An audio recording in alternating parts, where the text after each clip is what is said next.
नमस्कार विद्यार्थी मित्रांनो, अभ्यास मित्र परिवारामध्ये तुम्हा सर्वांचं स्वागत आहे. मित्रांनो, आपण एक नवीन त्या ठिकाणी सिरीज सुरू केलेली आहे. रोज संध्याकाळी 6 वाजता तुम्हाला पोलीस भरतीच्या अनुषंगाने जे काही जीकेचा भाग आहे, जीएसचा भाग आहे, तो या ठिकाणी अभ्यासायला मिळणार आहे. जे विद्यार्थी नवीन आहेत, ज्यांना आपल्या बॅचेस बद्दल त्या ठिकाणी माहिती नाही, अशांसाठी इकडे लक्ष द्या. मिशन खाकी बॅच जी आहे ती 2024 साठीच्या पोलीस भरतीसाठी आपण इथं सुरू केलेली आहे. ज्या बॅचची फीस जर आपण बघितलं किती आहे, 799 इतकी फीस त्या ठिकाणी असणार आहे. आणि यामध्ये रेकॉर्डेड लेक्चर्स असतील, नोट्स असतील, लाईव्ह काही लेक्चर्स लाईव्ह सुद्धा तुम्हाला भेटले आणि टेस्ट सिरीज सुद्धा त्या ठिकाणी भेटणार आहेत. आता जर आपण बघितलं विशेषतः काय आहे तर टेस्ट सिरीज आणि नोट्स प्लस रेकॉर्डेड लेक्चर हे तुम्हाला काय या फक्त 799 रुपयाच्या बॅचमध्ये त्या ठिकाणी तुम्हाला ह्या सर्व गोष्टी मिळणार आहेत. त्यासाठी नक्कीच तुम्हाला येणाऱ्या परीक्षेसाठी फायदेशीर असणार ही बॅच असणार आहे. आपला अभ्यास मित्र नावाचं जे काही ॲप्लिकेशन आहे त्या ॲप्लिकेशनवर तुम्हाला ही बॅच काय होईल तर अभ्यासायला त्या ठिकाणी मिळेल.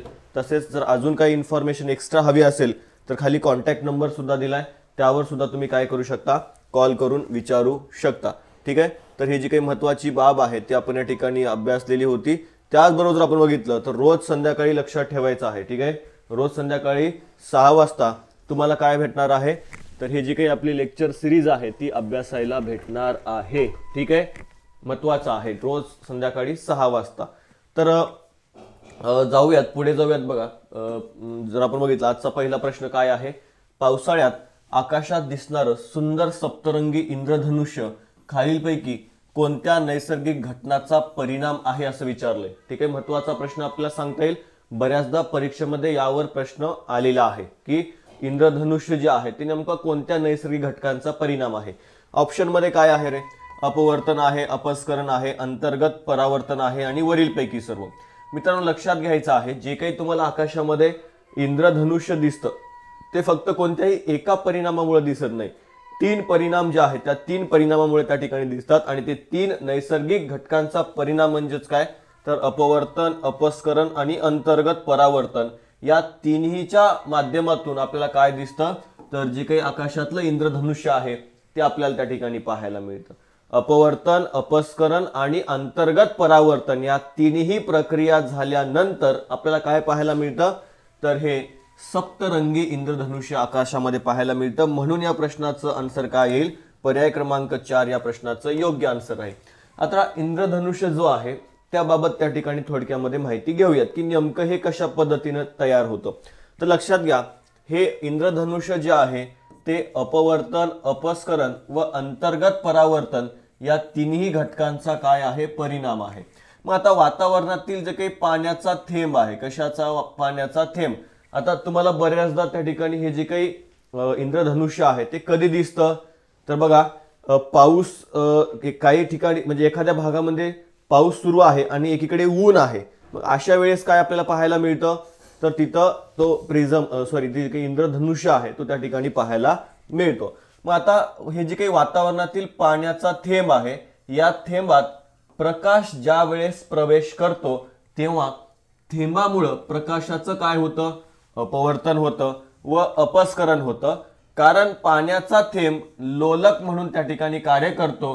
त्यानंतर थेंबाच्या आत प्रकाशाचं काय होतं, आंतरिक परावर्तन होतं व तो पुन्हा बाहेर येतो आणि येताना त्याचं अपवर्तन होतं आणि आपल्याला त्या ठिकाणी काय दिसतो तर हा इंद्रधनुष्य त्या ठिकाणी आपल्याला दिसतो. क्लिअर आहे. बघा, हे तिन्ही क्रिया ज्या वेळेस होतात त्यानंतर आपल्याला काय पाहायला मिळतं, इंद्रधनुष्य पाहायला मिळतं. मग कधी कधी धबधबे असतील किंवा तुम्ही तोंडातून पाणी ज्या वेळेस वर फेकता त्यावेळेस सुद्धा त्या ठिकाणी आपल्याला हे इंद्रधनुष्य पाहायला मिळतो. बघा, ठीक आहे. म्हणजे पाणी आणि प्रकाश या 2 बाबी यासाठी काय आहेत, महत्वाच्या आहेत. कशासाठी, इंद्रधनुष्य दिसण्यासाठी. अपवर्तनाचं जर उदाहरण आपण बघितले तर जे काही ताऱ्यांचं लुकलुकणं आहे बघा, हिवाळ्यामध्ये वगैरे तुम्ही किंवा उन्हाळ्यामध्ये जर आपण बघितलं छतावर वगैरे जर आपण झोपलेलं असेल तर आपल्याला ताऱ्यांकडे एकटक बघल्यानंतर तारे कसे असे लुकलुकताना दिसतात. मग हे कशामुळं तर अपवर्तनामुळे लक्षात ठेवायचे. मृगजळ आहे, मृगजळ तुम्हाला माहिती असेल की उन्हाळ्यामध्ये वगैरे जर आपण बघितलं तर त्या ठिकाणी दूर कुठेतरी आपल्याला काय वाटतं तर पाणी हल्ल्यासारखं त्या ठिकाणी वाटतं. ते काय आहे, त्याला मृगजळ असं म्हणतात. ठीक आहे. त्यानंतर पाण्यात काठी टाकल्यावर ती काठी कशी दिसते, वाकडी दिसते. कशामुळं, अपवर्तनामुळं. आणि पाण्यामध्ये ज्यावेळेस तुम्ही नाणं टाकता ते नाणं आपल्याला काय दिसतं तर थोडं वर असं दिसतं. हे सगळे कशाचे उदाहरण आहेत? अपवर्तनाचे आहेत. आता विकिरण जर आपण बघितलं तर आकाश निळं दिसतं. विकिरणामुळे काय दिसतं? आकाश निळं दिसतं. आणि सगळ्यात जास्त विकिरण कोणत्या रंगाचं होतं? तर निळ्या रंगाचं होतं. म्हणून आकाशामध्ये जर आपण बघितलं तर रंग काय वाटतो आकाशाचा? आपल्याला निळा रंग त्या ठिकाणी पाहायला मिळतो. सूर्योदय असेल किंवा सूर्यास्ताच्या वेळी सूर्य जर आपण बघितलं किंवा क्षितिज जे आहे ते कसं दिसतं? लाल दिसतं. ते सुद्धा कशामुळं? तर या विकिरणामुळेच. संपूर्ण आंतरिक परावर्तनात जर आपण उदाहरण बघितलं तर हिऱ्याचं चमकणं असेल, लोलक मृगजळ असेल, हे काय आहेत? संपूर्ण आंतरिक परावर्तनाचे काम आपल्याला सांगता येतात. फक्त एक गोष्ट लक्षात ठेवा की इंद्रधनुष्य कोणत्याही एका नैसर्गिक घटकाच्या परिणामातून तयार होत नसून 3 घटक काय आहेत त्यासाठी महत्वाचे आहेत, हे डोक्यामध्ये तुम्हाला ठेवायचं आहे. महाराष्ट्र विधान परिषदेमध्ये राज्यपाल नामनियुक्त सदस्यांची संख्या किती? बघा, बऱ्याचदा यावर सुद्धा आपल्याला प्रश्न पोलीस भरतीमध्ये पाहायला मिळतात की महाराष्ट्र विधान परिषदेमध्ये राज्यपाल नामनियुक्त सदस्यांची संख्या किती? ऑप्शन आहेत 15, 12, 10 आणि 8. तर आता राज्यपालाचा जर विचार केला तर राज्यपाल किती नियुक्त करतात? तर 12 सदस्यांची त्या ठिकाणी नियुक्ती करतात. ऑप्शन क्रमांक 2 हे या प्रश्नाचं काय असेल? आन्सर बरोबर असेल. मात्र जे काही अँग्लो इंडियन वगैरे होतं ते आता तरतूद काय करण्यात आलेली आहे? रद्द करण्यात आलेली आहे. आता विधान परिषदेत जर आपण सदस्य बघितले तर बघा, विधान परिषदेविषयी जर आपण बघितलं तर राज्यपाल विधान परिषदेवर काय करतो? साहित्य, विज्ञान, कला, सहकार चळवळ, सामाजिक सेवा या क्षेत्रातील विशेष ज्ञान किंवा अनुभव असणाऱ्या 1/6 सदस्यांना काय करतो? नामनिर्देशित करतो, नॉमिनेट त्या ठिकाणी करतो. आता विधान परिषदेमध्ये जर आपण बघितलं तर त्या ठिकाणी काय केलं जातं? तर हे जे काही विधेयक वगैरे सादर केली जातात मग त्यावर एक अभ्यासपूर्ण जे काही वेगवेगळ्या क्षेत्रातले तज्ज्ञ लोक आहेत ते सुद्धा त्याच्यामध्ये त्या ठिकाणी विधान परिषदेमध्ये असले पाहिजेत. त्यांनी त्याच्यावर मत आपलं व्यक्त केलं पाहिजे. या उद्देशाने काय केलं जातं? विधान परिषदेवर हे जे काही तज्ज्ञ लोक आहेत, विशेष क्षेत्रातले जे काही विशेष ज्ञान असणारे तज्ज्ञ लोक आहेत त्यांना त्या ठिकाणी नॉमिनेट करण्याचं काम कोण करतो? तर राज्यपाल त्या ठिकाणी करतात. मित्रांनो लक्षात घ्या.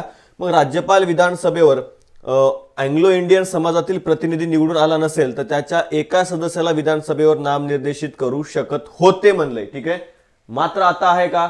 आता नाहीये मित्रांनो, लक्षात ठेवा. आधी काय केलं जात होतं? लोकसभा असेल किंवा विधानसभा असेल यावर अँग्लो इंडियन, ठीक आहे, अँग्लो इंडियन समाजातील प्रतिनिधी काय केला जात होता? तर निवडून आला नसेल तर त्याच्या एका सदस्याला राज्यपाल काय करू शकत होते विधानसभेमध्ये? तर पाठवू शकत होते. मात्र ती तरतूद आता नाहीये. ती तरतूद रद्द करण्यात आलेली आहे. यस, लक्षात घ्यायचंय. ठीक आहे. कोणती घटना दुरुस्तीने करण्यात आली हे तुम्हाला कमेंटमध्ये सांगायचं आहे. मग आता हे जे काही विधान परिषद आहे या विधान परिषदेच्या वेगळ्या निवडणुका होतात का? तर वेगळ्या निवडणुका होत नाहीत. लक्षात ठेवा. जसं विधानसभेच्या निवडणुका होतात मात्र विधान परिषदेसाठी काही निवडणुका होतात का? तर निवडणुका होत नाहीत. मग कसं याच्यामध्ये निवडून दिलं जातं?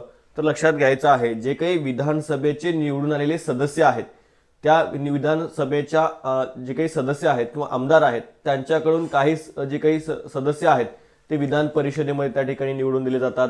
काही राज्यपाल त्या ठिकाणी तिकडे पाठवतात. काही स्थानिक स्वराज्य संस्थांच्या माध्यमातून निवडणुका होऊन तिथून काही लोक जे आहेत ते विधान परिषदेमध्ये जातात. शिक्षक मतदारसंघातून त्या ठिकाणी जातात. पदवीधर मतदारसंघाकडून जातात. म्हणजे अशा पद्धतीनं या विधान परिषदेमध्ये आपल्याला जे काही आमदार आहेत ते पाहायला मिळतात. ठीक आहे. 1/3 जर आपण बघितलं तर विधानसभेकडून, त्याचप्रमाणे जर आपण बघितलं 1/3 स्थानिक स्वराज्य संस्थांकडून त्या ठिकाणी पाठवले जातात. जर आपण बघितलं 12 पदवीधर मतदारसंघाकडून, त्याचप्रमाणे शिक्षक मतदारसंघाकडून आणि राज्यपालाकडून सुद्धा काय केले जातात?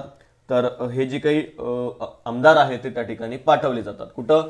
विधान परिषदेवर. ठीक आहे. विधान परिषदेवर हे जे काही आमदार आहेत ते त्या ठिकाणी पाठवले जातात. मग आता हे लक्षात ठेवायचं की विधानसभेकडून, स्थानिक स्वराज्य संस्थांकडून, पदवीधर मतदारसंघाकडून, शिक्षक मतदारसंघाकडून आणि राज्यपालाकडून असं करून काय केलं जातं?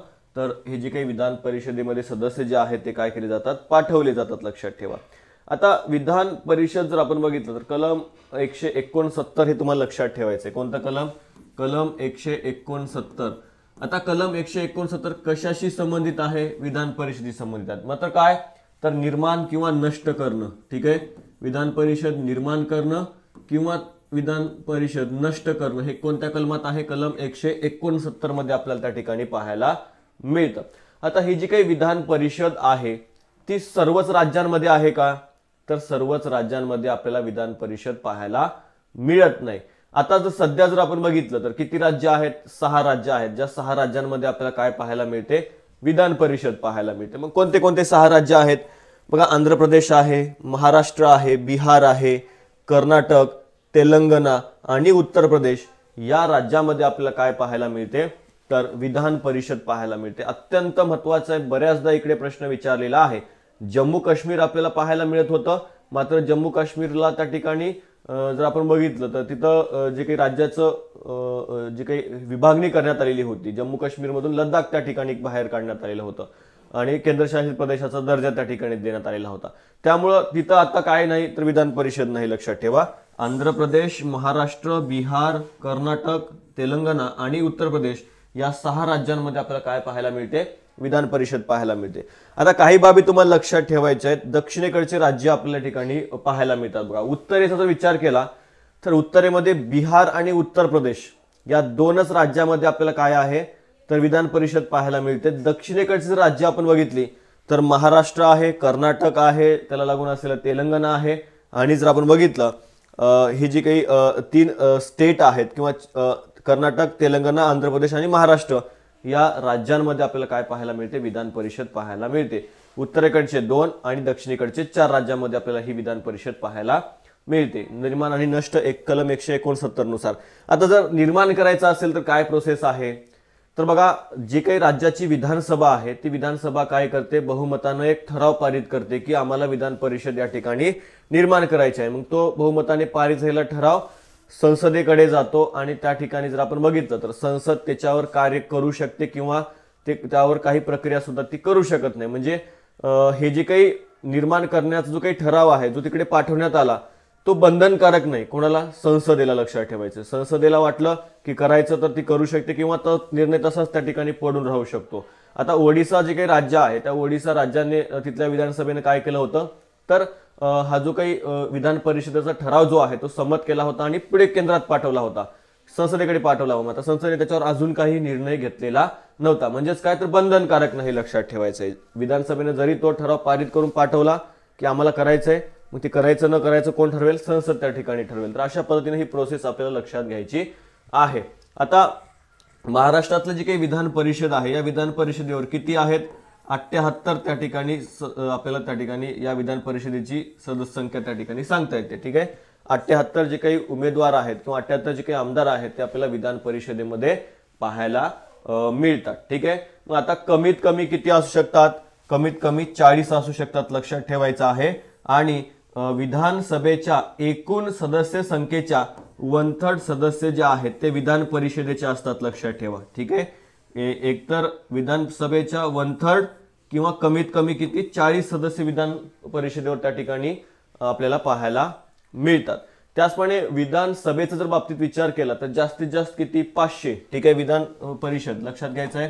विधानसभा जर आपण बघितली तर विधानसभेमध्ये किती? जास्तीत जास्त 500 सदस्य त्या ठिकाणी असतात. तर कमीत कमी 60 सदस्य आपल्याला त्या ठिकाणी पाहायला मिळतात. ठीक आहे, कमीत कमी 60 आणि जास्तीत जास्त 500 सदस्य आपल्याला इथं पाहायला मिळतात. मग महाराष्ट्र विधानसभा जर आपण बघितलं किती त्या ठिकाणी आमदार निवडून दिले जातात ते तुम्हाला कमेंटमध्ये सांगायचंय. महाराष्ट्र विधानसभेवर किती आमदार जे आहेत ते आपल्याला पाहायला मिळतात. पुढे आहे लांबीचं SI एकक काय आहे? लांबीचं SI एकक त्या ठिकाणी विचारलेलं आहे की लांबीचं SI एकक काय आहे? येस, हा सुद्धा एक महत्त्वाचा प्रश्न जर आपण बघितला तर बऱ्याचदा त्या ठिकाणी विचारला जातो. आता लांबीच्या बाबतीत जर आपण बघितलं तर लांबीचं SI एकक काय आहे? तर मीटर, लक्षात ठेवायचं. ठीक आहे, मीटर. ऑप्शन क्रमांक 2 हे या प्रश्नाचं योग्य आन्सर असेल. आता इथं काही मूलभूत राशी आणि मूलभूत एकक आणि ते कोणत्या चिन्हांनी दर्शवले जातात हे आपल्या समोर पाहायला मिळतं. आणि इकडे जर आपण बघितलं तर बऱ्याचदा प्रश्न जे आहेत ते आपल्याला या सरळ सेवाच्या माध्यमातून ज्या काही परीक्षा होतात, पोलीस भरती असेल किंवा इतर परीक्षा असेल, त्या परीक्षेला यावर प्रश्न आपल्याला खूपदा पाहायला मिळतात. आता बघा, मूलभूत राशी जर आपण बघितलं तर लांबी. ठीक आहे, आता या लांबीचं जे काही एकक आहे ते काय आहे? मीटर मध्ये त्या ठिकाणी आहे. आणि चिन्ह कोणतं आहे? M चिन्हाने त्या ठिकाणी हे दर्शवलं जातं. पुढे वजनाच्या बाबतीत जर आपण बघितला तर वजनाचं एकक काय आहे? किलोग्राम. ठीक आहे, सर्वांना माहिती आहे. आणि चिन्ह काय आहे? kg. पुढे बघा काळ आहे, टाइम. टाइमचं जर आपण बघितलं मूलभूत एकक काय आहे, सेकंद आहे आणि ते कशात कोणत्या चिन्हानं, एस या चिन्हानं त्या ठिकाणी दर्शवलं जातं. पुढे आहे तापमान, केल्विन या एककाने त्या ठिकाणी दर्शवलं जातं. के हे त्याचं काय सांगता येईल आपल्याला, चिन्ह त्या ठिकाणी सांगता येईल. पुढे जर आपण बघितलं विद्युत धारा आहे, एम्पियर आहे आणि लक्षात घ्यायचं आहे तेजस्वी तीव्रता आहे, त्याचं एकक आहे कॅन्डला. पदार्थाची राशी आहे, याचं एकक आहे मोल, जे की त्या चिन्हाने त्या ठिकाणी दर्शवलं जातं. तर हे काय आहेत, तर मूलभूत राशी आणि त्यांचं एकक आणि ते कोणत्या चिन्हाने दर्शवले जातं यावर बऱ्याचदा प्रश्न आपल्याला विचारले जातात. त्यासाठी लक्षात ठेवा, हे काही जे काही सुरुवातीचे आहेत ते तरी लक्षात ठेवा. टेम्परेचरचं एकक आहे केल्विन, लक्षात ठेवायचं आहे. बाकी हे तर तुम्हाला माहिती असतं. एम्पियरचं ए लक्षात ठेवायचं आहे. पदार्थाची राशी म्हणजे त्याचं जर एकक बघितलं आपण मोल आहे आणि त्याचं जे काही चिन्ह आहे ते मोल लक्षात ठेवायचं आहे. पुढे बघा, पुढचा प्रश्न सुद्धा तितकाच महत्वाचा आहे. मुघल सम्राट जो आहे अकबर, या अकबराच्या दरबारामधील प्रसिद्ध संगीतकार तानसेन याचं मूळ नाव काय होतं असं विचारलंय. ठीक आहे, जो काही मुघल बादशाह होता अकबर, या अकबराच्या दरबारामध्ये जर आपण बघितलं तर एक संगीतकार होता तानसेन, त्याचं मूळ नाव विचारलेलं आहे. आता मुळातच जर आपण बघितलं तर हा जो काही अकबर होता, या अकबराच्या दरबारामध्ये नवरत्न होती आणि त्या नवरत्नांवर प्रश्न आपल्याला हमखास बऱ्याचदा विचारला जातो. आता इकडे बघा ऑप्शन काय आहेत, रामतनू पांडे, मकरंद पांडे, लाल कलावंत आणि रामदास. आता अकबराच्या दरबारातील प्रसिद्ध संगीतकार तानसेन, तानसेनचं मूळ नाव काय होतं, रामतनू पांडे. ठीक आहे, पर्याय क्रमांक 2 हे या प्रश्नाचं योग्य आन्सर असेल, रामतनू पांडे. आता अकबराच्या दरबारातील नवरत्न आपण बघणार आहोत की ज्यावर बऱ्याचदा आपल्याला प्रश्न विचारले जातात. आता सगळ्यात महत्त्वाचं आपण बघितलं तर तुम्हाला सर्वांना माहिती असणारा काय आहे, अकबर बिरबल. ठीक आहे, बऱ्याचदा तुम्ही गोष्टी सुद्धा त्या ठिकाणी ऐकलेल्या असतील. मग अकबराच्या दरबारातला पहिला नवरत्न कोणता होता, तर बिरबल आपल्याला सांगता येतो. मग याचं मूळ नाव काय होतं, महेश दास. ठीक आहे, अकबराचं मूळ नाव काय होतं, महेश दास. इकडे प्रश्न विचारण्याची शक्यता आहे मित्रांनो, लक्षात ठेवा. तानसेनवर प्रश्न विचारला जाऊ शकतो, तर या ठिकाणी बिरबलवर सुद्धा प्रश्न विचारला जाऊ शकतो की बिरबलचं मूळ नाव काय होतं, तर बिरबलचं मूळ नाव होतं महेश दास. अकबराने याला काय केलं होतं, तर ही राजा ही त्या ठिकाणी पदवी दिली होती. अकबरानं त्याला राजा ही पदवी त्या ठिकाणी दिली होती आणि अकबरानं काय केलं होतं, तर एका नवीन पंथाची स्थापना केली होती आणि त्या नवीन पंथाचं नाव काय होतं, दीन ए इलाही. ठीक आहे, नवीन पंथ स्थापन त्याने कशा पद्धतीने केला होता, तर भारतामध्ये वेगवेगळे जे काही धर्म आहेत त्या धर्मातलं जे जे चांगलं ज्ञान आहे ते एकत्रित करून असा एक नवीन पंथ जो आहे तो त्याने या ठिकाणी उभारलेला होता. त्याला नाव काय दिलं होतं, दीन ए इलाही. ठीक आहे, मग दीन ए इलाही हा नवीन पंथ स्वीकारणारा पहिला हिंदू किंवा एकमेव हिंदू कोण होता, तर हा बिरबल. लक्षात ठेवायचे किंवा त्याचं जे काही मूळ नाव आहे महेशदास, लक्षात ठेवायचे. बऱ्याचदा प्रश्न सुद्धा इथं विचारला जातो की अकबराने नवीन जो काही पंथ स्थापन केला होता त्या पंथाचं नाव काय, तर दीन ए इलाही हा पंथ जो आहे तो अकबराने त्या ठिकाणी स्थापन केलेला होता आणि तो कोणी स्वीकारला होता, बिरबलने स्वीकारला होता. पुढे दुसरा नवरत्न जर आपण बघितलं तर कोण आहे, अबू फाजल आहे. अबुल फाजल अकबराच्या दरबारातील हा काय होता, प्रसिद्ध इतिहासकार होता. यानं अकबरनामा हा ग्रंथ लिहिला आणि या ग्रंथाच्या दुसऱ्या भागाला आईना ए अकबरी म्हणून सुद्धा त्या ठिकाणी ओळखलं जातं. प्रश्न विचारले गेलेले आहेत. ठीक आहे, अकबराचा जो काही दरबारातला इतिहासकार आहे ज्याचं नाव आहे अबुल फाजल, या अबुल फाजलनं काय केलं होतं, अकबरचं चरित्र लिहिलं होतं. कोणत्या नावाने, अकबर नावाने. ठीक आहे, सॉरी अकबरनामा या नावाने चरित्र त्या ठिकाणी लिहिलं होतं आणि याचा जो काही दुसरा भाग आहे त्याला आईना ए अकबरी म्हणून ओळखलं जातं. अकबरनामा तर लक्षातच ठेवा, मात्र याचा दुसरा जो काही भाग आहे त्याला आईना ए अकबरी म्हणून त्या ठिकाणी ओळखलं जातं. पुढचा आहे फैजी. हा अबू फाजलचा मोठा भाऊ होता. यानं भास्कराचार्याच्या गणित विषयावरील लीलावती ग्रंथाचं पर्शियन भाषेमध्ये काय केलं होतं, भाषांतर केलं होतं. यस, हे जे काही छोटे छोटे पॉइंट आहेत बघा ते अत्यंत महत्वाचे आहेत.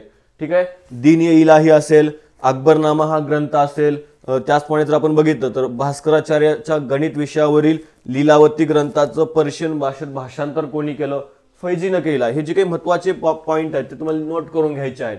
पुढे आहे तानसेन. हा रेवा शासक रामचंद्रच्या दरबारात गायक होता. नंतर त्याला अकबराच्या दरबारात त्या ठिकाणी पाठवण्यात आलेलं होतं. मग त्याच्या मेघ रागानं पाऊस पडत तर दीपक रागानं दिवे आपोआप पेटत अशी त्या ठिकाणी मान्यता त्या काळामध्ये होती. बघा बऱ्याचदा त्या ठिकाणी ज्या काही लोककथा असतात म्हणजे एकाकडून दुसऱ्याकडे, दुसऱ्याकडून तिसऱ्याकडे त्या ठिकाणी ह्या पसरत गेलेल्या असतात आणि त्यातून मोठ्या प्रमाणामध्ये काय झालेला असतो, त्याच्यामध्ये बदल झालेला असतो. मग आपल्या गावाकडे म्हणतात बघा, एवढा साप होता तर त्या ठिकाणी सगळ्यांना कळेपर्यंत तो साप एवढा झालेला असतो. ठीक आहे. मग आता हे जे काही बाबी आहेत की आता हा जो काही तानसेन आहे, या तानसेनच्या जे काही गायन त्याचं शैली होती किंवा त्याची काही गायन कला होती, तो इतका अप्रतिम गायचा की इतके त्याचे काही राग असायचे. तर संगीतामध्ये वेगवेगळे राग असतात, मग त्याच्या जे काही राग आहेत त्या रागांमध्ये एवढी पॉवर होती की जर तो मेघ राग जर त्या ठिकाणी गात असेल तर त्यावेळेस काय व्हायचा, पाऊस पडायचा, दीपक रागाने दिवे आपोआप त्या ठिकाणी पेटायची, अशी त्या काळामध्ये लोकांची काय होती, धारणा होती, चर्चा त्या ठिकाणी लोकांमध्ये होती. पुढे आहे राजा तोडरमल.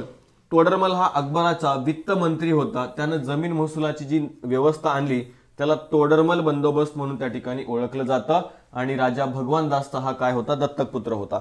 राजा मानसिंग जर आपण बघितलं तर हा राजा भगवान दास दत्तक पुत्र होता आणि हल्दीघाटी युद्धात मुघल सेनेचं यानंच काय केलं होतं, नेतृत्व केलं होतं राजा मानसिंग. पुढे आहे अब्दुल रहीम.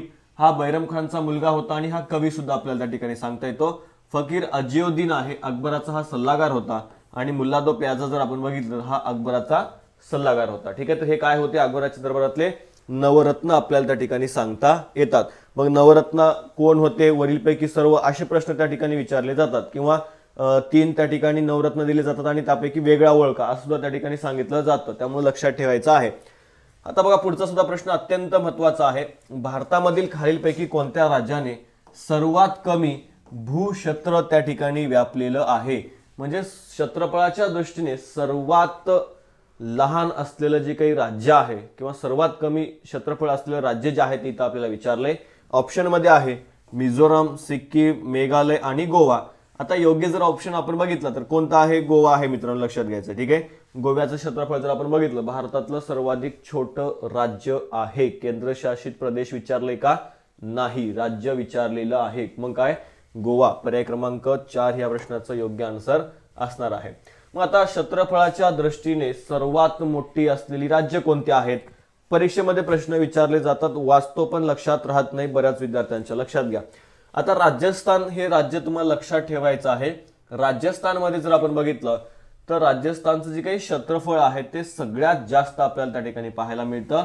3,42,239 चौरस किलोमीटर इतकं क्षेत्रफळ कोणाचं आहे, राजस्थानचं आहे. बऱ्याच विद्यार्थ्यांना उत्तर प्रदेश हे जे काही राज्य आहे ते सगळ्यात मोठं राज्य वाटतं, मात्र ते तसं नाही. लक्षात घ्या. राजस्थानचा जर आपण विचार केला तर हे काय आहे, भारतातलं क्षेत्रफळाच्या दृष्टीने सगळ्यात मोठं राज्य आहे मित्रांनो, लक्षात ठेवा. यस, पहिल्या क्रमांकावर आहे राजस्थान, दुसऱ्या क्रमांकावर आहे मध्य प्रदेश आणि तिसऱ्या क्रमांकावर आहे आपला महाराष्ट्र. मध्य प्रदेश जर विचार केला तर 3,08,313 चौरस किलोमीटर क्षेत्रफळ आहे आणि आपल्या महाराष्ट्रात जर आपण बघितलं तर 3,07,713 चौरस किलोमीटर इतकं क्षेत्रफळ आपल्याला महाराष्ट्राचं पाहायला मिळतं. 3,07,713 असं तुम्ही लक्षात ठेवू शकता. 3,07,713 चौरस किलोमीटर हे काय आहे, महाराष्ट्राचं क्षेत्रफळ आपल्याला त्या ठिकाणी सांगता येतं. राजस्थान, मध्य प्रदेश आणि महाराष्ट्र हे काय आहेत, पहिले 3 राज्य आहेत ज्यांचं क्षेत्रफळ काय आहे, भारतात सर्वाधिक आपल्याला त्या ठिकाणी सांगता येतं.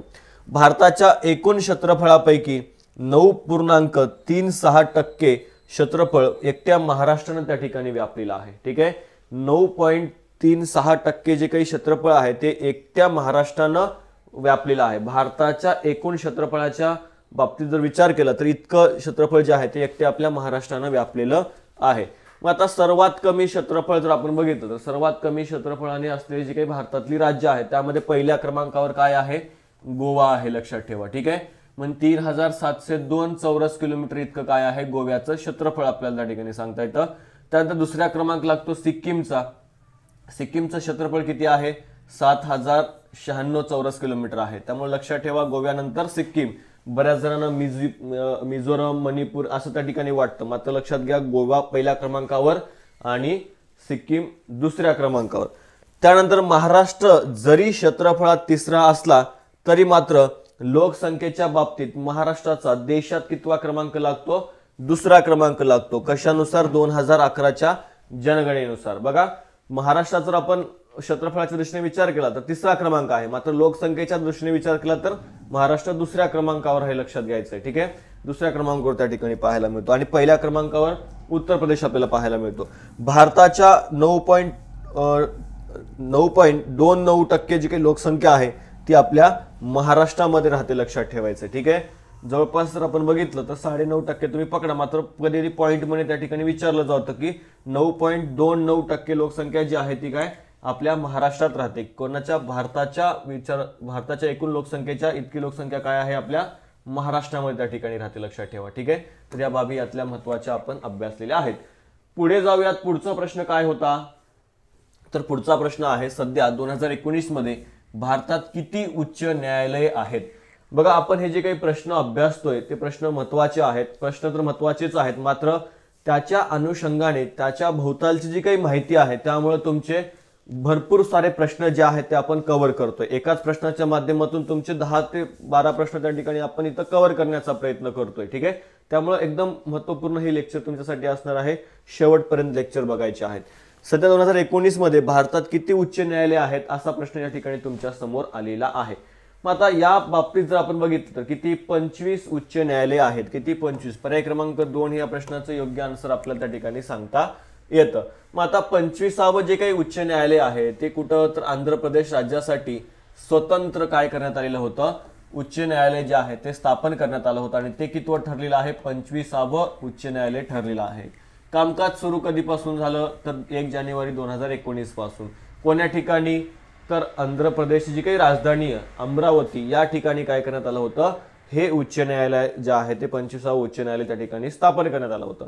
त्याला नाव काय देण्यात आलेलं आहे? आंध्र प्रदेश उच्च न्यायालय. एकूण न्यायाधीश किती आहेत त्या न्यायालयात? 37 न्यायाधीश आपल्याला त्या ठिकाणी पाहायला मिळतं. मग हैदराबाद उच्च न्यायालयाचं पण नाव जे आहे ते सुद्धा त्या ठिकाणी बदलण्यात आलेलं आहे. आता सुरुवातीला जर आपण बघितलं तर आंध्र प्रदेश हे एकच राज्य होतं आणि त्या आंध्र प्रदेश राज्यात जर आपण बघितलं तर हैदराबाद उच्च न्यायालय त्या ठिकाणी आपल्याला पाहायला मिळत होतं. मात्र याच आंध्र प्रदेशचं विभाजन झालं आणि त्यातून तेलंगणा हे नवीन राज्य निर्माण करण्यात आलं होतं. त्यामुळं काही वर्ष जर आपण बघितली तर हैदराबाद उच्च न्यायालय जे आहे ते आंध्र प्रदेश आणि तेलंगणा या दोन्ही राज्याचं काय बनलेलं होतं? तर त्या ठिकाणी उच्च न्यायालय होतं. मात्र कालांतराने काय करण्यात आलेलं होतं? तर हैदराबाद साठी स्वतंत्र उच्च न्यायालय जे आहे ते निर्माण करण्यात आलं होतं आणि ते कितवं ठरलेलं आहे? मग 25वे जे काही न्यायालय आहे ते आंध्र प्रदेशसाठी ठरलं होतं. आणि जे तेलंगणाचं जे काही उच्च न्यायालय होतं त्याचं नाव जे आहे ते काय करण्यात आलं होतं? बदलण्यात आलं होतं आणि त्याला आता तेलंगणा उच्च न्यायालय म्हणून त्या ठिकाणी ओळखलं जाणार आहे. अमरावती येथील आंध्र प्रदेश उच्च न्यायालयाचे पहिले मुख्य न्यायमूर्ती कोण होते? असं प्रश्न आला तर लक्षात ठेवा, न्यायमूर्ती सी प्रवीण कुमार हे काय होते? याचे पहिले आपल्याला त्या ठिकाणी न्यायाधीश सांगता येतात. उच्च न्यायालयाचे जे काही न्यायाधीश आहेत त्यांची पात्रता काय आहे? तर मित्रांनो लक्षात ठेवा, ती व्यक्ती काय असावी? भारताची नागरिक असावी. असे प्रश्न आपल्याला बऱ्याचदा विचारलेले आहेत. ठीक आहे, उच्च न्यायालयाचा जो काही न्यायाधीश आहे, जर उच्च न्यायालयाचा न्यायाधीश बनायचा असेल तर अंगी पात्रता काय पाहिजे? तो भारताचा नागरिक असावा. त्या व्यक्तीने भारताच्या राज्य क्षेत्रात किमान 10 वर्ष न्यायिक पद धारण करावं किंवा 10 वर्ष वकील म्हणून त्या ठिकाणी काम करण्याचा अनुभव असावा. यापैकी जे असेल तर आणि भारताचा नागरिक असेल तर त्याला काय करता येतं? उच्च न्यायालयाचा न्यायाधीश त्या ठिकाणी बनता येतं. मित्रांनो लक्षात घ्यायचं आहे. पुढे जाऊयात आपण. इसवी सन 1974 मध्ये पोखरण येथे अंमलात आणलेल्या पहिल्या परमाणु चाचणीला कोणते सांकेतिक नाव देण्यात आले होते? ठीक आहे, हा प्रश्न सुद्धा अत्यंत महत्वाचा आहे. कधी? 1974 मध्ये पोखरण या ठिकाणी भारतानं काय केलं होतं? पहिल्यांदा परमाणु परीक्षण केलं होतं. मग त्याला कोणतं सांकेतिक नाव देण्यात आलं होतं? तर लक्षात घ्यायचं आहे, स्माइलिंग बुद्धा. ठीक आहे, आणि बुद्ध हसला. ठीक आहे, बुद्ध हसला म्हणजे स्माइलिंग बुद्धा हे जे काही सांकेतिक नाव आहे ते या पहिल्या परमाणु चाचणीला देण्यात आलेलं होतं. पहिली परमाणु चाचणी कोण्या ठिकाणी झाली? असे प्रश्न सुद्धा बऱ्याचदा विचारले. तर लक्षात ठेवा, पोखरण या ठिकाणी पहिली परमाणु किंवा अणुचाचणीच्या म्हणून अणुबॉम्ब ज्याला म्हणून ओळखतो ती त्या ठिकाणी चाचणी इथं झालेली आपल्याला लक्षात ठेवायचं आहे. आणि त्यासाठी कोणता कोड वापरण्यात आला होता? कोणतं सांकेतिक नाव वापरण्यात आलं होतं? स्माइलिंग बुद्धा. पर्याय क्रमांक 3 या प्रश्नाचं योग्य आन्सर सांगता येतं. मग राजस्थानमध्ये पोखरण नावाचं जे काही भाग आहे त्या भागामध्ये ही चाचणी जी आहे ती घेण्यात आलेली होती. कारण की जर आपण बघितलं तर अमेरिका असेल, चीन सारखे जे काही रशिया सारखे देश आहेत त्यांनी काय केलं होतं? परमाणु परीक्षणावर बंदी घातलेली होती. मात्र भारतानं काय केलं आहे?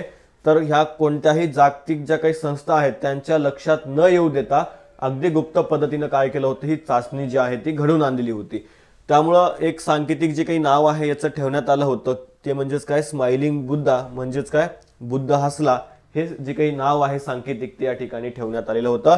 या चाचणीनंतर पोखरण इथं आणखी काही चाचण्या घेण्यात आल्या.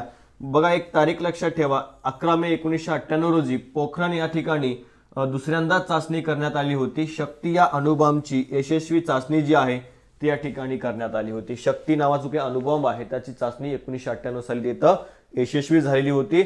अमेरिकेच्या सॅटेलाइट ज्या आहेत त्यांच्या नजरेत न येता भारतीयांनी अगदी कुशलतेने ही चाचणी जी आहे ती केली होती. आणि यावर जर आपण बघितलं तर जॉन इब्राहिमचा जो काही चित्रपट आहे बघा, पोखरण नावाचा, तो या ठिकाणी आपल्याला पाहायला मिळतो. युट्यूबवर सुद्धा तुम्हाला तो पाहायला मिळेल किंवा इतर जागी जर सर्च केला तर तिथे सुद्धा तुम्हाला त्या ठिकाणी मूव्ही पाहायला मिळेल की कशा पद्धतीनं भारतानं ही चाचणी घडून आणली होती, हे त्यामध्ये व्यवस्थित दाखवलेलं आहे. लक्षात घ्या. पुढे आहे अंबादेवी मंदिर. हे महाराष्ट्रामधील खालीलपैकी कोणत्या शहरामध्ये स्थित आहे? ठीक आहे, कोणतं? अंबादेवी मंदिर. महत्वाचे आहे, असे प्रश्न सुद्धा विचारले जातात. अमरावती, सांगली, पुणे आणि जळगाव. तर लक्षात घ्या, अमरावतीमध्ये काय आहे, तर अंबादेवी मंदिर महाराष्ट्रामध्ये आपल्याला पाहायला मिळतं. अंबादेवी मंदिर अमरावतीमध्ये लक्षात घ्यायचं आहे. ठीक आहे. आता पुढे जाऊयात. राज्यातले इतर जे काही महत्वाचे मंदिरं आहेत ते नेमके कोणत्या ठिकाणी आहेत? बऱ्याचदा चुकीची जोडी ओळखायला प्रश्न येतात किंवा बरोबर जोडी ओळखायला प्रश्न येतात किंवा एखादं जे काही देवस्थान आहे ते तीर्थस्थान आहे ते नेमकं कोणत्या ठिकाणी आहे, असे प्रश्न आपल्याला परीक्षेमध्ये पाहायला मिळतात.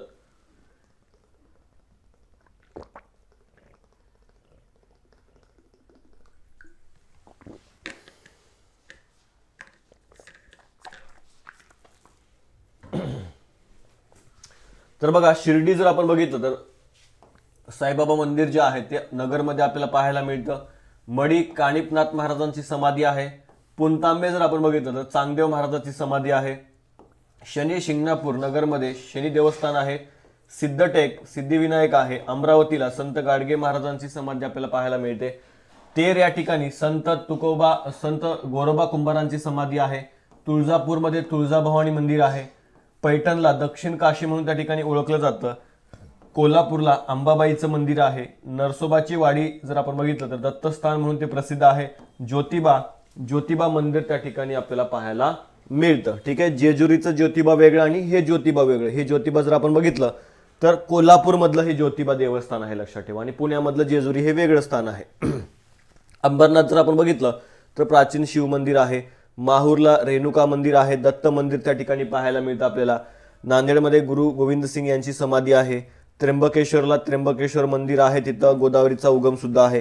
पंचवटी जर आपण बघितलं नाशिकमध्ये तर प्रभू रामचंद्राचं वनवास काळामध्ये इथं काय झालं होतं, वास्तव्य झालं होतं. तर मग सध्या हा चर्चेचा मुद्दा आहे, त्यामुळे इकडे प्रश्न विचारण्याची शक्यता आहे की पंचवटी या ठिकाणी प्रभू रामचंद्रांनी वनवासाच्या काळामध्ये काही काळ तिथं वास्तव्य केलं होतं.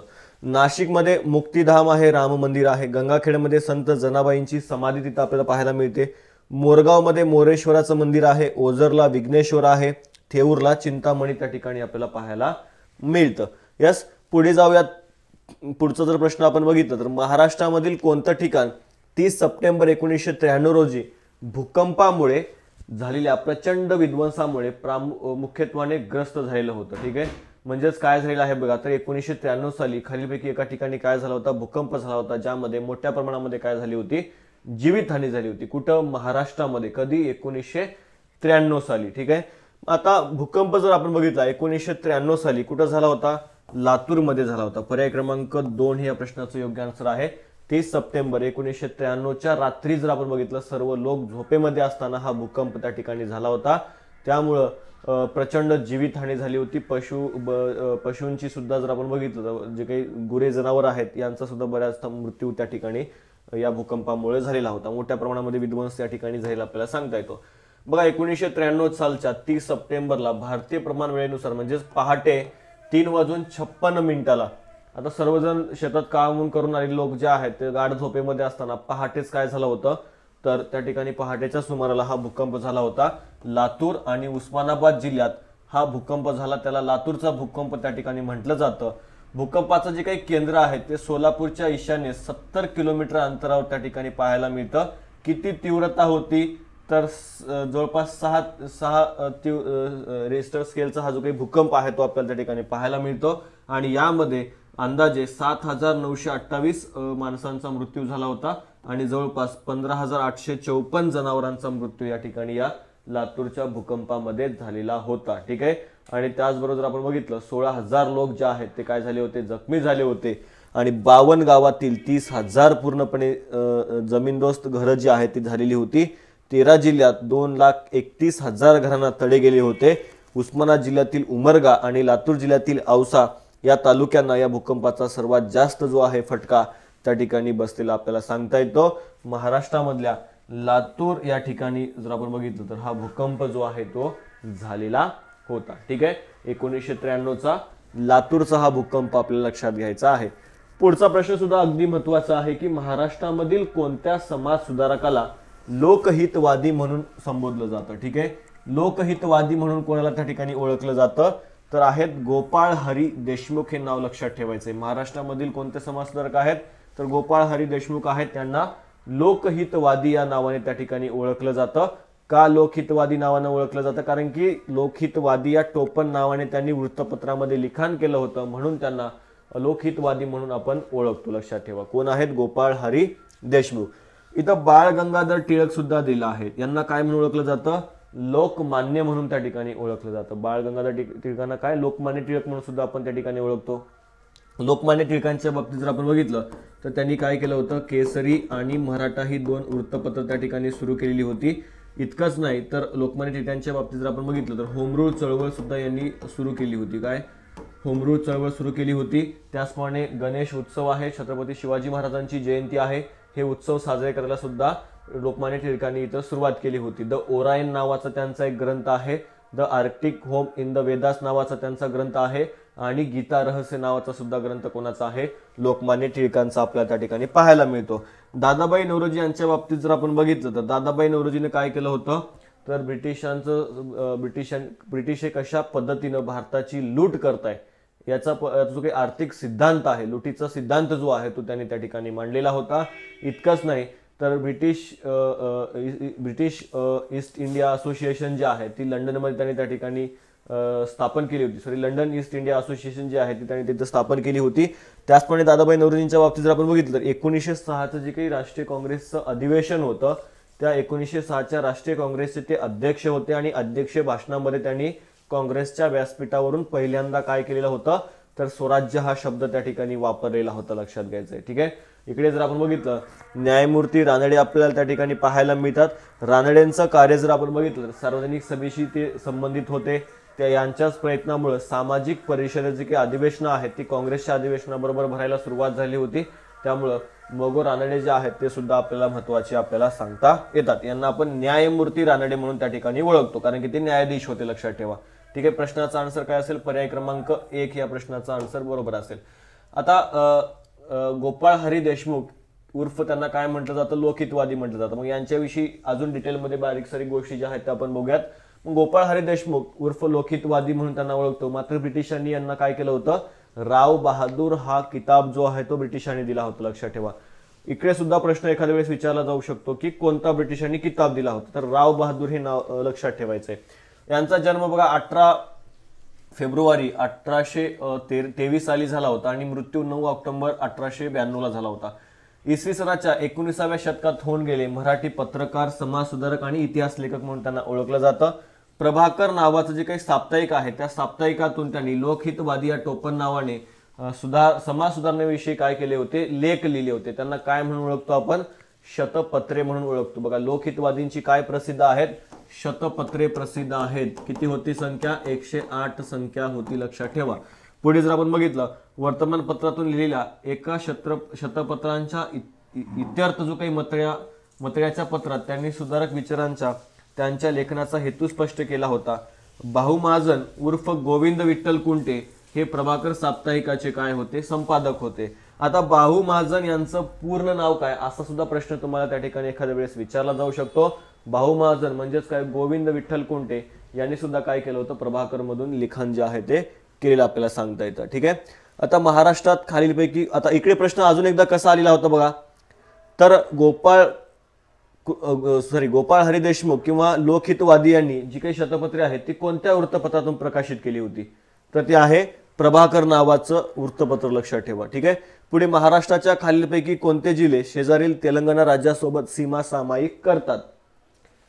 महत्वाचा प्रश्न आहे. महाराष्ट्राचे खालीलपैकी कोणते जिल्हे शेजारील तेलंगणा राज्यासोबत काय सीमा सामायिक करतात? ऑप्शन आहे भंडारा, कोल्हापूर, नांदेड, सोलापूर. आता विचार जर केला तेलंगणाला लागून जिल्हा कोणता आहे? नांदेड आहे, लक्षात ठेवा. ठीक आहे. नांदेड आपल्याला त्या ठिकाणी पाहायला मिळतो. इकडे सोलापूर कर्नाटक आहे, कोल्हापूर कर्नाटकला त्या ठिकाणी आपल्याला पाहायला मिळतं. मात्र नांदेडचा जर आपण बाबतीत विचार केला तर भंडारा आणि तेलंगणाचा काही संबंध नाही, त्यामुळे भंडारा येणार नाही. येईल काय? नांदेड. नांदेडचा विचार केला तर नांदेडची जी काही सीमा आहे ती कर्नाटक राज्याला सुद्धा लागून आहे आणि तेलंगणा राज्याला सुद्धा त्या ठिकाणी लागून आहे. त्यामुळे पर्याय क्रमांक 4 हे आपल्या प्रश्नाचं योग्य आन्सर असेल. आता काही महत्वाचे जिल्ह्यांविषयी आपण बघूया जे काय करतात. तर काही राज्याला त्यांची सीमा लागून आहे किंवा काही महत्वाच्या जिल्ह्याची सीमा जी आहे ती कोणत्या राज्याला लागून आहे ते आपण त्या ठिकाणी बघूयात. आता महाराष्ट्रातील एकूण असे 20 जिल्हे आहेत ज्या जिल्ह्यांची सीमा इतर राज्यांना काय आहे? लागून आहे. ठीक आहे. महाराष्ट्रातील असे 20 जिल्हे आहेत ज्या 20 जिल्ह्याची सीमा काय म्हणतोय मी? इतर राज्यांना लागून आहे. राज्यांना लागून आहे, जिल्ह्याला नाही. कर्नाटक असेल, आंध्र प्रदेश असेल, मध्य प्रदेश असेल, या राज्यांना त्या ठिकाणी लागून आहे. असे किती जिल्हे आहेत?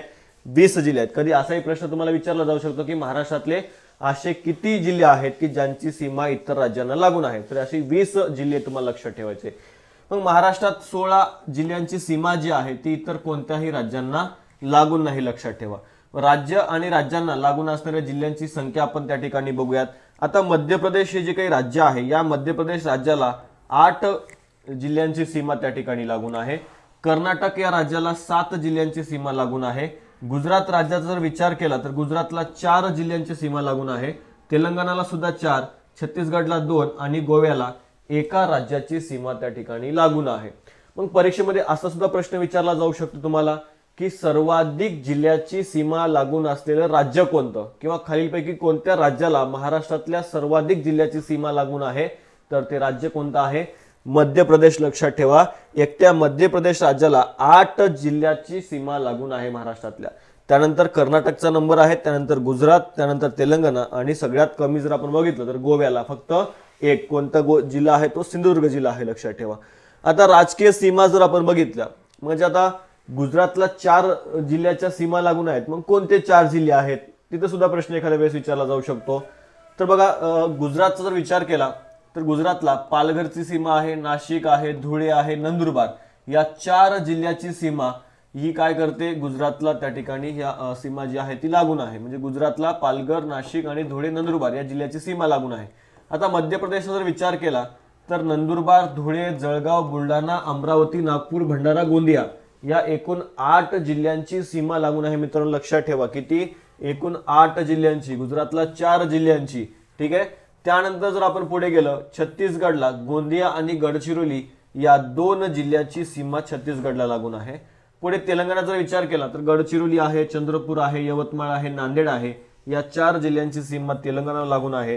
कर्नाटकचा जर विचार केला तर नांदेड, लातूर, उस्मानाबाद, सोलापूर, सांगली, कोल्हापूर, सिंधुदुर्ग या 7 जिल्ह्यांची सीमा ही काय आहे? कर्नाटक राज्याला लागून आहे. तर गोव्याचा जर विचार केला तर 1 जिल्ह्याची सीमा लागून आहे आणि तो जिल्हा म्हणजे कोणता आहे? सिंधुदुर्ग आहे. ठीक आहे. तेलंगणाला बघा नांदेड आणि त्याचप्रमाणे जर आपण बघितलं कर्नाटकला सुद्धा नांदेडची सीमा लागून आहे. यस, तर या बाबी ज्या आहेत त्या लक्षात ठेवायचं आहे. आणि गोंदिया हा जो काही जिल्हा आहे याला छत्तीसगडची सीमा लागून आहे. त्याचप्रमाणे भंडारा आणि गोंदिया या जिल्ह्याला जर आपण बघितलं मध्य प्रदेश या राज्याची काय आहे? सीमा लागून आहे. तर हे अत्यंत महत्वाचं आहे. याचं तुम्ही स्क्रीनशॉट सुद्धा घेऊ शकता आणि नंतर तुम्ही ते रिवाइज करू शकता. अत्यंत महत्वाचा हा भाग आहे. मग आता अजून डिटेलमध्ये जर आपण गेलं तर प्रश्न अजून डिटेलमध्ये जर आला तर काय कसा येईल? तर सलग 2 राज्यांना लागून असणारी जिल्ह्यांची सीमा म्हणजेच काय? तर असा कोणता जिल्हा आहे ज्या जिल्ह्याची सीमा 2 राज्यांना लागून आहे? यस, असा सुद्धा विचारला जाऊ शकतो प्रश्न. बघा अत्यंत महत्वाचे डीप मध्ये आपण जाऊन बघतोय बाबी, कारण की कसा जरी प्रश्न आला तर तो प्रश्न तुम्हाला सोडवता यावा यासाठी हे सगळे प्रयत्न सुरू आहेत. आवडत असेल तर लाईक करा, कमेंट सुद्धा तुम्ही नंतर करू शकता. ठीक आहे. सलग 2 राज्यांना लागून असणाऱ्या जिल्ह्यांची सीमा जर आपण बघितली किंवा कोणते कोणते जिल्हे आहेत तर नंदुरबारचा जर आपण विचार केला तर नंदुरबार या जिल्ह्याची सीमा गुजरात आणि मध्य प्रदेश या 2 राज्याला लागून आहे. त्यानंतर बघा गोंदियाचा जर विचार केला आपण तर गोंदिया या जिल्ह्याची जी काही सीमा आहे ती मध्य प्रदेश आणि छत्तीसगड या 2 राज्याला लागून आहे. गडचिरोलीचा जर विचार केला तर छत्तीसगड आणि तेलंगणा या राज्याला त्या ठिकाणी गडचिरोलीची सीमा लागून आहे. नांदेडचा विचार केला तर नांदेडची जी काही सीमा आहे ती तेलंगणा आणि कर्नाटकला लागून आहे.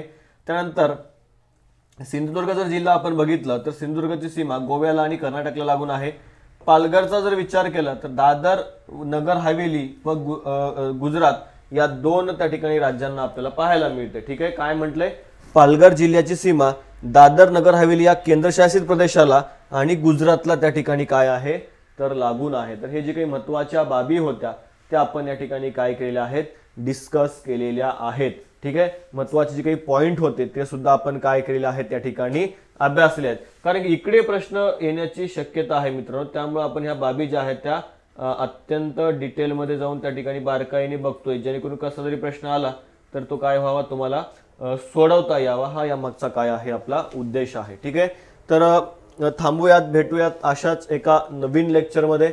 ज्यांना आपली जी काही बॅच आहे ती जॉईन करायचं असेल तर आजच तुम्हाला काय करायचं आहे तर आपलं जे काही अभ्यास मित्र हे यूट्यूब चॅनल आहे, त्याचबरोबर जर आपण बघितलं अभ्यास मित्र नावाचं जर आपलं काय आहे तर टेलिग्राम चॅनल सुद्धा आहे आणि अभ्यास मित्र नावाचं सुद्धा आपलं काय आहे एक ॲप्लिकेशन आहे.